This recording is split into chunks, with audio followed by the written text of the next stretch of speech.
पग पर है संग तुम्हारे अन्नदाता।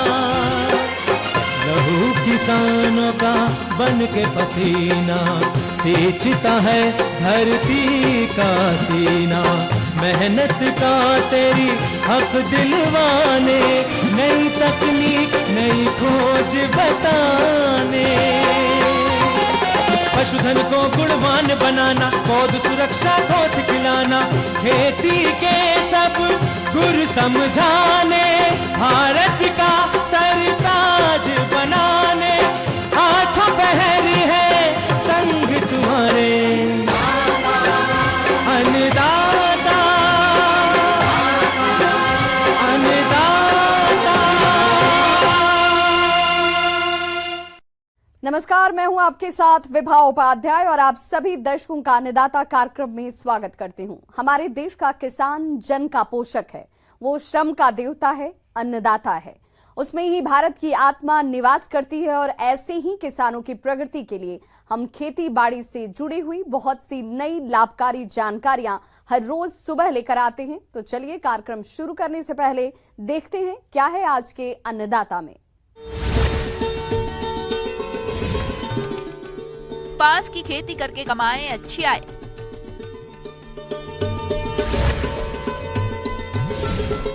दुधारू पशुओं में थनैला रोग की गंभीर समस्या, करें समय पर समाधान।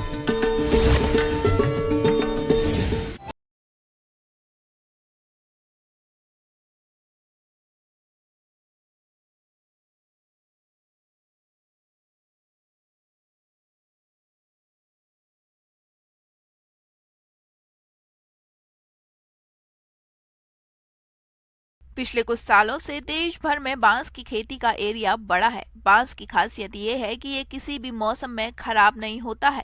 साथ ही इसकी खेती किसी भी प्रकार की जमीन में आसानी से की जा सकती है। बांस की फसल को एक बार लगाकर कई साल तक इससे बांस का उत्पादन लिया जा सकता है। अगर आप भी बांस की खेती करने जा रहे हैं तो किन किन बातों पर खास ध्यान दें, आइए जानते हैं कृषि वैज्ञानिक डॉक्टर रास बिहारी शाह से।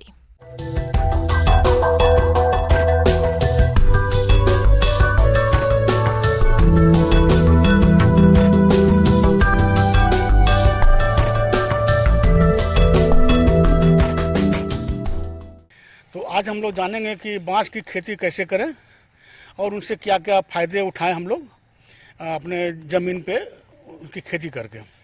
ये जो है बहुत ही उपयोगी पौधा है। इसके उपयोग को देखते हुए इसे ग्रीन गोल्ड भी कहते हैं, इसे पुअर मैन स्टीमर भी कहते हैं और बहुत जगह पे इसको बड़ा भाई के बिग ब्रदर के नाम से भी जानते हैं। इसके करीब दस्तावेज में तकरीबन 500 से ज़्यादा उपयोग है और जैसे जैसे तकनीकी का विकास हो रहा है, लोगों को पता चल रहा है, वैसे वैसे और ही ज़्यादा इनके उपयोग सामने आ रहे हैं। बांस की खेती सदाबहार पौधे के रूप में की जाती है। ये घास प्रजाति का पौधा होता है जो कि सबसे अधिक तेजी से बढ़ने वाला पौधा भी कहलाता है। बांस की कुछ किस्में ऐसी हैं जिसके पौधे एक दिन में तकरीबन 90 सेंटीमीटर तक बढ़ जाते हैं। बांस के पौधे वायुमंडल में 35% तक ऑक्सीजन का निर्माण करते हैं तथा कार्बन डाइऑक्साइड की मात्रा को भी कम कर देते हैं। देश के वो किसान जो बंजर भूमि या जलवायु परिवर्तन से परेशान होकर किसी तरह की खेती करने में असमर्थ हैं, वो बांस की खेती कर अच्छी कमाई कर सकते हैं। तो अभी पूरे विश्व में करीब मतलब 1250 प्रजातियां बांस की है, जबकि हमारे अपने भारत में 136 प्रजातियां हैं। और इसमें जो हमारा नॉर्थ ईस्ट है, जो हमारा जो सारी स्टेट है नॉर्थ ईस्ट के, वो इसमें बहुत समृद्ध हैं। वहाँ पे चूँकि वहाँ की जलवायु यहाँ की बहुत मतलब बांस के बहुत अनुकूल है। बांस एक ऐसा पौधा जिसे किसी भी तरह की मिट्टी में उगाया जा सकता है। वर्तमान समय में बांस की 136 किस्मों को उगाया जा रहा है, किंतु भारत में उगाई जाने वाली कुछ प्रजातियां ऐसी हैं जिन्हें व्यापारिक तौर पर उगाया जाता है, जो इस प्रकार है: बम्बूसा बालकुआ, बम्बूसा तुलदा, बम्बूसा बम्बोस, बम्बूसा वल्गरिस, बम्बूसा पलिडा, बम्बूसा नूतन, डेंड्रोकलामस सख्त आदि प्रमुख हैं। तो इसमें अगर मैं एक बांस मतलब की बात करूं जो कि सबसे सर्वाधिक उपयोगी है, तो वो है बम्बूसा बालकुआ। ये बहुत ही उपयोगी है। इसका जो दीवार होता है, मतलब वाल बोलती है, बहुत मोटी होती है, बहुत मजबूत होती है। ये आपको बहुत काम आएगा। हम शुरुआत करते हैं बांस की खेती के लिए पहले कि कहाँ पे लगाया जाए, बांस की खेती कहाँ करें। देखिए अब तो बांस की खेती जहाँ पानी नहीं जमता है वहाँ छोड़ के आप कहीं भी कर लीजिए बांस की खेती। बांस के बीजों की रोपाई पौध के रूप में की जाती है, जिसके लिए नर्सरी में बीजों को तैयार कर लिया जाता है। बांस के पौधों की रोपाई खाली पड़ी भूमि या फिर खेत किनारे बाड़ की तरह की जाती है। इन गड्ढों में तैयार प्रकंदों या तैयार पौधों की रोपाई कर दी जाती है। आप उन्नत नर्सरी संस्थान से बांस के पौधे खरीद सकते हैं। रही बात की पौधा कहाँ से तैयार करें, कहाँ से उपलब्ध हो, बहुत सारी पौधशालाएँ हैं, वहाँ पे बहुत सारे प्रजातियाँ जो के लिए उपयुक्त हैं वहाँ पे आपको मिल जाएंगी।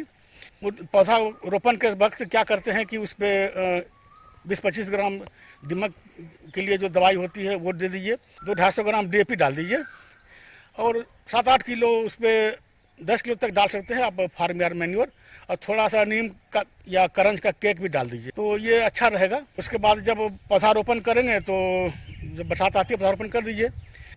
रही बात की स्पेसिंग की कितने दूर पे पौधों को लगाएं, तो नॉर्मली जो है हम लोग जो पंक्तियों के बीच की दूरी को रखते हैं करीब 6 से 7 मीटर, और जो पौधों से पौधों के बीच की दूरी को रखते हैं 5 मीटर। और रही बात जब शुरुआत में हम लोग क्या करते हैं कि जब 3-4 साल तक जब बांस छोटे रहते हैं, बांस के पौधे छोटे होते हैं, पूरा बखार पूरा फैलता नहीं है, तब तक आप उसमें कृषि वानिकी के तहत जो शुरुआत में जैसे दलहन भी है, सब्जियां भी उगा सकते हैं, वहाँ पे ये मूंगफली वगैरह बहुत चीज़ वहाँ पे उगा सकते हैं।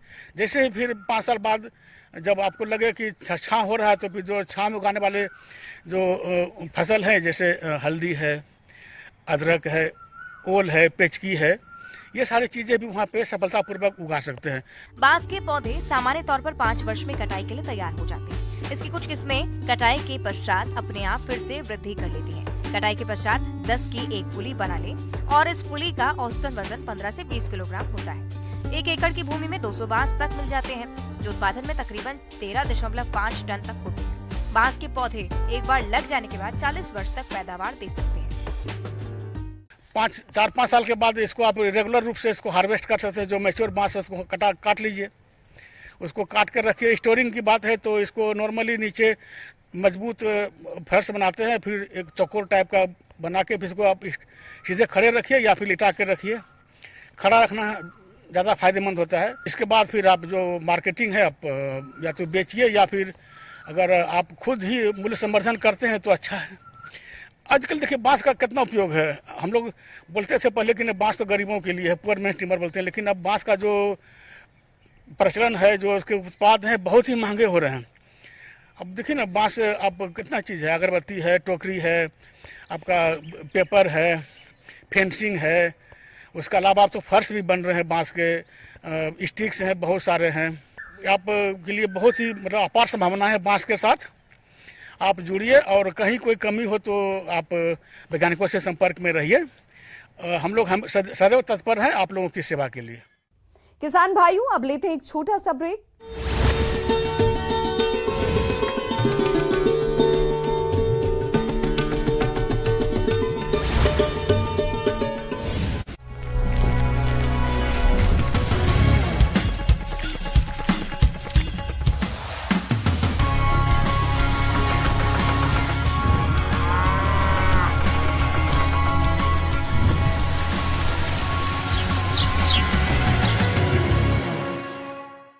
ब्रेक के बाद आप सभी दर्शकों का अन्नदाता में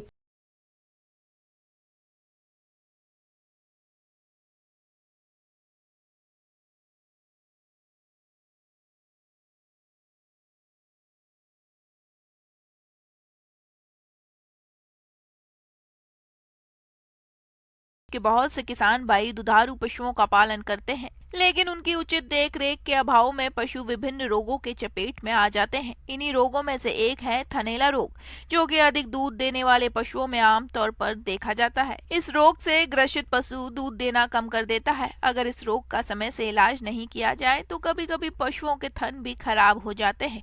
तो किसान भाइयों, दुधारू पशुओं में थनैला रोग के कारण, लक्षण और इसका निदान क्या है, आइए जानते हैं पशु वैज्ञानिक डॉक्टर पीपी सिंह से।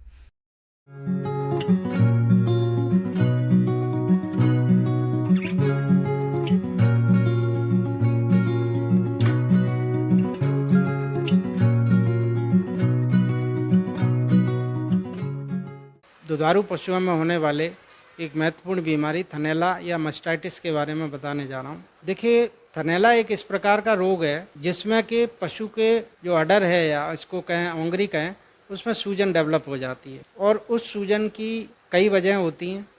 थनैला रोग बैक्टीरिया या जीवाणु की वजह से होता है। इसके अलावा अन्य रोगाणु जैसे विषाणु, कवक, माइक्रोप्लाज्मा इत्यादि भी ये रोग उत्पन्न करते हैं। बैक्टीरिया पशु जहां रहते हैं वहां पर गंदगी की वजह से या फिर कभी-कभी दूध निकालने वाले हाथों में जीवाणु की उपस्थिति की वजह से फैलता है। आमतौर पर दूध में तथा थनों के अंदर कोई जीवाणु नहीं पाया जाता, लेकिन कुछ कारणों से जीवाणु थन में प्रवेश करते हैं और ये रोग उत्पन्न करते हैं। थन को लगातार ऑब्जर्व करते रहना चाहिए कि इसमें कहीं कोई सूजन कड़ापन तो डेवलप नहीं हो रहा है। सूजन की वजह से ये होता है कि हमारे जो दूध है वो दूध की क्वालिटी खराब होने लगती है, दूध में छितड़े छितड़े से आने लगते हैं, कहना चाहिए हल्का सा फटने जैसा लगता है प्रारंभिक अवस्था में। जब उसके बाद भी ध्यान नहीं अगर दिया जाता है तो उसमें हल्का सा ब्लड भी आने लगता है। और इस बीमारी की वजह से क्या होता है कि धीरे धीरे हमारा थन जो है उसमें कड़ापन या टाइटनेस डेवलप हो जाती है और कुछ समय पश्चात हमारा थन बेकार हो जाता है, मतलब उससे दूध आना बंद हो जाता है। किसान भाई इस पे गौर नहीं करते हैं तो दूसरा थन खराब होता है, फिर जो अडर है उसकी एक साइड पूरी खराब हो जाती है और फिर भी ध्यान नहीं दिया गया तो कई बार पूरे पशु के चारों थन भी खराब हो जाते हैं। थनैला रोग दुधारू पशुओं में खासकर गाय और भैंस के थन में होने वाला एक घातक रोग है जो कि बैक्टीरिया या जीवाणु की वजह से फैलता है। अगर रोग के शुरुआती लक्षण को पहचान कर इसका इलाज नहीं किया जाए तो ये थनों को खराब करके पशु के दूध को सुखा देता है। इस रोग की वजह से पशु मरते नहीं, लेकिन थन हमेशा के लिए बेकार हो जाते हैं। वहीं ज्यादातर पशुपालक थनैला रोग के शुरुआती लक्षणों को देखकर इस रोग का अनुमान नहीं लगा पाते और वो इलाज में लापरवाही कर देते हैं। तो इसके लिए क्या करना है कि अपने को कुछ विशेष चीज़ों का ध्यान रखना है। उन विशेष चीज़ों में सबसे पहली और महत्वपूर्ण बात तो ये है कि हमारे पशु के जो अडर का हेल्थ है या अडर का जो स्वास्थ्य है उसके बारे में किसान भाइयों को थोड़ा सा जागरूक होना पड़ेगा। अगर अपन शुरुआत से देखें तो सबसे पहला और महत्वपूर्ण काम तो ये है कि हमारे पशु का जो अडर है उसको हमें यथासंभव चोट से बचाना है। दूध निकालने वाले व्यक्ति का हाथ अच्छी तरह से साफ होना चाहिए। थन से दूध पूर्ण हाथ विधि से निकालना चाहिए। इस बात पर विशेष ध्यान देना चाहिए कि थन में दूध छूटे नहीं। दूध निकालने के बाद पशु आमतौर पर थक जाते हैं और तुरंत बैठ जाते हैं। हालांकि दुग्ध नलिकाओं को बंद होने में लगभग 15 मिनट का वक्त लगता है। ऐसे में पशुपालक दोहने के बाद पशु को 15 मिनट तक जमीन पर बैठने न दें, तो इससे भी ये रोग होने की संभावना कम हो जाती है। स्वस्थ पशुओं को रोगी पशुओं से अलग रखना चाहिए। दूध निकालने से पहले थन एवं अयन को साफ पानी से धोना चाहिए। दूध की पहली धार को जांच लें। सामान्य होने पर ही बाल्टी में दूध निकालें। हर रोज दूध निकालने के बाद थनों को पोटेशियम परमैंगनेट अथवा लाल दवा मिश्रित पानी के घोल से धोना चाहिए। बेहतर होगा यदि लाल दवा युक्त घोल में चारों थनों को 1-1 मिनट के लिए बारी बारी से डुबाएं। सामान्यतः रिकमेंडेशन ये रहती है कि दूध दोहने का जो स्थान है वो सूखा और क्लीन रहना चाहिए। तो पशु के दूध दोहने से पहले हमको पशु के जो बंधने का स्थान है उसको बहुत अच्छी तरह झाड़ू से साफ कर देना चाहिए। धूल वगैरह बिल्कुल नहीं होनी चाहिए, गीलापन नहीं होना चाहिए। उसके बाद ही दूध दोहन का कार्य करना चाहिए।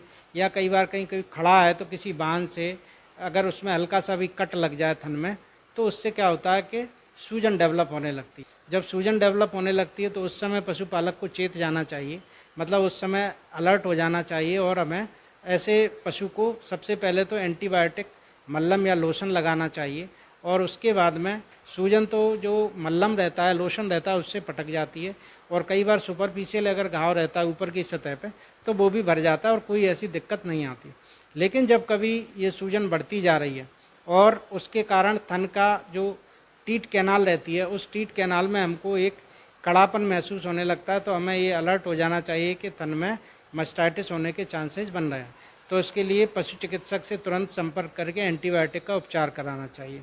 आगे और भी हैं खेती बाड़ी से जुड़ी हुई बहुत सी रोचक जानकारियां। यहां रुकेंगे एक छोटे से ब्रेक के लिए।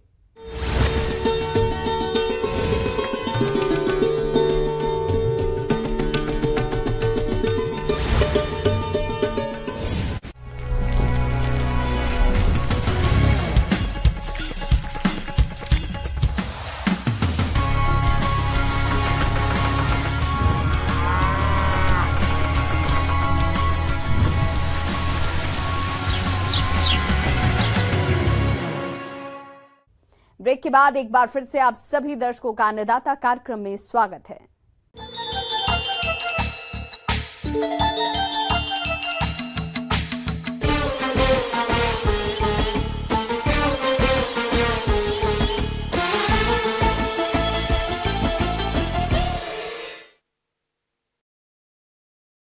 किसान भाइयों, बेबीकॉर्न मक्के की मांग बाजार में वर्ष भर बनी रहती है, जिसके चलते किसानों को इस फसल से अच्छी आय मिलती है। इसी लाभ को देखते हुए जो किसान बेबीकॉर्न मक्का की खेती करने जा रहे हैं, वे किसान इसकी उन्नत किस्मों का चयन करके बुआई करें ताकि आने वाले समय में इस फसल से अच्छी आय कमा सकें। तो आप किस प्रकार से करें बेबीकॉर्न मक्का की सफल खेती, इस बारे में बता रहे हैं कृषि वैज्ञानिक डॉक्टर महेश कुमार।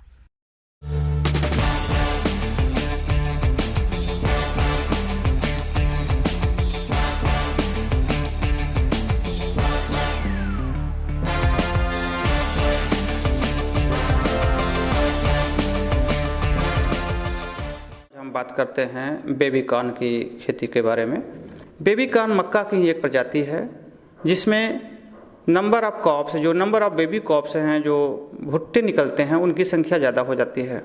एक पौधे में सामान्यतः 3 से 4 भुट्टे आ जाते हैं। जब ये कॉब यानी भुट्टे शिशुआवस्था में होते हैं, इसमें जब रेशा निकलने लगता है, इनमें बालियों में, कॉब में रेशा निकलने लगे, रेशा निकलने के 24 घंटे के अंदर अर्थात परागण क्रिया होने से ठीक पहले हम कॉब को तोड़ लेते हैं। बेबीकॉर्न की बुआई के लिए जो हमारी मिट्टी हो वो दोमट, बलुई दोमट मृदा सर्वोत्तम होती हैं। इसके लिए हमें ध्यान देने की जरूरत है कि ये मृदाएं जल निकास युक्त होनी चाहिए। खेत की तैयारी पर विशेष ध्यान देना चाहिए। इसके लिए एक बार गहरी जुताई करके 2 से 3 बार कल्टीवेटर से जुताई करना चाहिए। बुआई से 15 से 20 दिन पहले 8 से 10 टन प्रति हेक्टेयर गोबर की खाद को कल्टीवेटर की मदद से पूरे खेत में समान रूप से दें। इसके बाद खेत को अच्छी तरह से समतल कर लें। तो अब बात करते हैं हम पोषक तत्व प्रबंधन की। क्योंकि बेबीकॉर्न मक्के की तुलना में घनी फसल है, तो इसमें पोषक तत्व की ज़्यादा मात्रा पड़ती है। एक अच्छी पैदावार के लिए मृदा की जांच कराकर उर्वरक का संस्तुति की जा सकती है, लेकिन संस्तुति न होने पर किसी प्रकार हम मृदा की चेक नहीं करा पाए हैं, तो 150 kilogram nitrogen, 75 kilogram phosphorus, 75 kilogram potash एवं 5 किलोग्राम जिंक प्रति हेक्टेयर व्यवहार करना उपयुक्त पाया गया है। फास्फोरस पोटास की पूरी मात्रा बुआई के समय तथा नाइट्रोजन की 1/3 मात्रा बुआई के समय हम कतारों में दे देते हैं, जबकि नाइट्रोजन की बची हुई 1/3 मात्रा हम यूरिया के माध्यम से देते हैं और बुआई के करीब 20 से 25 दिन बाद देते हैं, जब पौधा घुटने की ऊंचाई तक आ जाता है। नाइट्रोजन की अंतिम 1/3 मात्रा हम करीब 50 दिन बाद देते हैं, जब पौधे में बालियां आना शुरू होने की स्थिति है, यानी ढलबान आने की स्थिति होती है, उस समय देते हैं। तो इस प्रकार नाइट्रोजन की आखिरी डोज जो 1/3 मात्रा है उसको हम 45 से 50 दिन पर देते हैं, जब धनबाल निकलना शुरू होते हैं। तो इससे क्या होता है कि जो भुट्टे हैं, भुट्टे के निकलने की संख्या जो बढ़ जाती है, इसको हम कहते हैं क्रॉप पोलिनिफिकेशन, वो बढ़ जाता है। अब बात करते हैं कि बेबीकॉर्न की कौन कौन सी प्रचलित प्रजातियां हैं। तो बेबीकॉर्न की हम उन प्रजातियों का जिक्र करेंगे जो हम अभी तक बहुत पॉपुलर हैं, जैसे HM4, HM4 बहुत ही अच्छी प्रजाति है। ये हाइब्रिड्स है, संकर प्रजाति है। इसकी उत्पादन क्षमता करीब 28 से 30 कुंटल प्रति हेक्टेयर मिल जाती है और ये करीब 65 से 70 दिन में तैयार हो जाती है, अर्थात खेत में 65 दिन बाद इसकी तोड़ाई समाप्त कर ली जाती है। दूसरी प्रजाति है गोल्डन बेबी, ये भी एक हाइब्रिड है और इसकी भी उत्पादन क्षमता करीब 25 कुंटल प्रति हेक्टेयर तक है और कटाई के बाद हरा चारा भी इन दोनों प्रजातियों में बहुत अच्छा मिल जाता है, करीब 400 कुंटल तक हरा चारा भी मिल सकता है। तो इसके बाद VL42। बुआई से पूर्व बीजों को कवकनाशी से लेना चाहिए ताकि इन्हें बीज तथा मृदा जनित रोगों के साथ कीट व्याधियों से भी बचा जा सके। इसके लिए बाविस्टिन 1 ग्राम दवा से प्रति किलोग्राम बीज अच्छे से उपचारित करें। अब बात करते हैं हम इसमें स्पेसिंग का। जो बेबीकॉर्न की बुआई का दूरी होगा वो 40 सेंटीमीटर कतार से कतार एवं 20 सेंटीमीटर पौधा से पौधा। इस तरह से बात की जाए तो 1 हेक्टेयर एरिया में करीब 1 लाख बेबीकॉर्न का पौधा आ जाता है। इस मौसम में बोई गई फसल में खरपतवार या जंगली घास हो जाती है, जिनको निकालना जरूरी होता है। इन्हें निकालने के लिए 2 से 3 बार खुरपी से गुड़ाई करें। इसके साथ साथ हल्की हल्की मिट्टी भी पौधों पर चढ़ा दें, जिससे पौधे हवा से गिरते नहीं हैं और पौधों की बढ़वार अच्छे से होती है। अब बात करते हैं सिंचाई का। जनरली देखा गया है कि बुआई के 15 से 20 दिन बाद जब सॉइल मॉइस्चर कम हो जाता है तो उस समय एक सिंचाई की जरूरत पड़ जाती है। उसके बाद हर 10 से 12 दिन के अंतराल पर हमें एक सिंचाई, हल्की सिंचाई करने की जरूरत पड़ती है, जिससे खेत में पर्याप्त नमी रहे तो पौधा हरा भरा एवं स्वस्थ रहता है तो उत्पादन अच्छा होता है।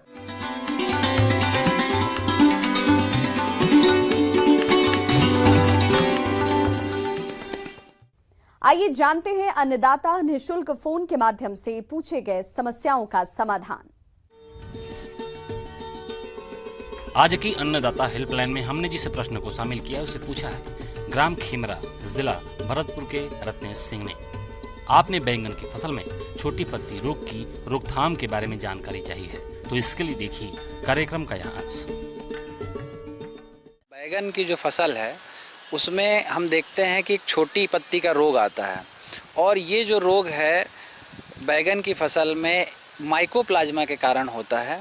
और ये जो माइकोप्लाज्मा है पौधे में कीट के थ्रू या कीट के द्वारा प्रवेश करता है, और ये जो कीट है इसको हम हरा फुदका या इसको लीफ हॉपर के नाम से जानते हैं। और जब एक बार ये बीमारी से प्रभावित हो जाता है तो इसके कारण फसल में जो नुकसान है वो हमें आप फसल की बढ़वार से लेकर फसल जो फल बनाता है उसमें तक देखने के लिए मिलता है। हम देखते हैं कि जब इसके लक्षण की हम बात करें तो जो पौधा है उसकी पत्तियां आप जब देखेंगे कि पत्तियां छोटी छोटी हो जाती हैं, साथ ही साथ इसकी जो पौधे की लंबाई है वो भी सामान्य पौधों की लंबाई से बहुत कम देखने को मिलती है। अब बात आती है कि इससे सुरक्षा किसान भाई कैसे करें, इस रोग को आपके क्षेत्र में या आपके खेत में आने से कैसे रोकें। तो जो सबसे पहली आवश्यक जानकारी है जो किसान भाई जिसको आपको हमेशा करना चाहिए वो ये है कि जब भी आप पौधे की रोपाई करते हैं तो नर्सरी में हमको प्रबंधन करना बहुत आवश्यक है। आप जब भी बीज को लगा रहे हैं उसको बीज उपचार करके लगाएं। रोपाई कर देते हैं उसके 15 दिन के बाद या 15 दिन के बाद या 1 महीना हम देख लें, तब पौधा जो है वो कोमल अवस्था में होता है और इसी समय जो कीड़े हैं वो आके इसमें रस चूसने का काम करते हैं। और जब वो रस चूसते हैं उसी समय जो हमारा जो माइकोप्लाज्मा डिसीज जो इसका वेक्टर है या इसका वाहक है इसको अंदर पौधे के अंदर प्रवेश करवा देता है। तो हमको क्या करना है, वाहक का नियंत्रण करना है। वाहक नियंत्रण के लिए बहुत सारी रासायनिक दवाएं उपलब्ध हैं। उसमें जो हम देखते हैं जो सबसे प्रभावी दवा है वो आती है थियोमेथॉक्सिम।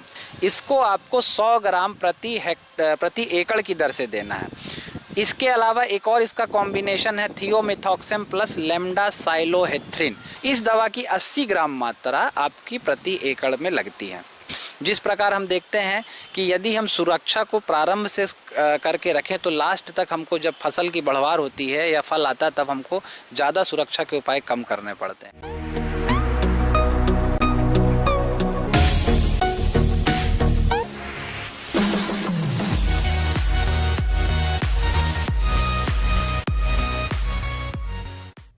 एक नजर डालते हैं राज्य के कुछ मंडियों के प्रमुख फसलों के बाजार भाव पर। वीडियो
किसान भाइयों, कृषि संबंधित समस्या और सुझावों के लिए आप हमें इस पते पर संपर्क कर सकते हैं।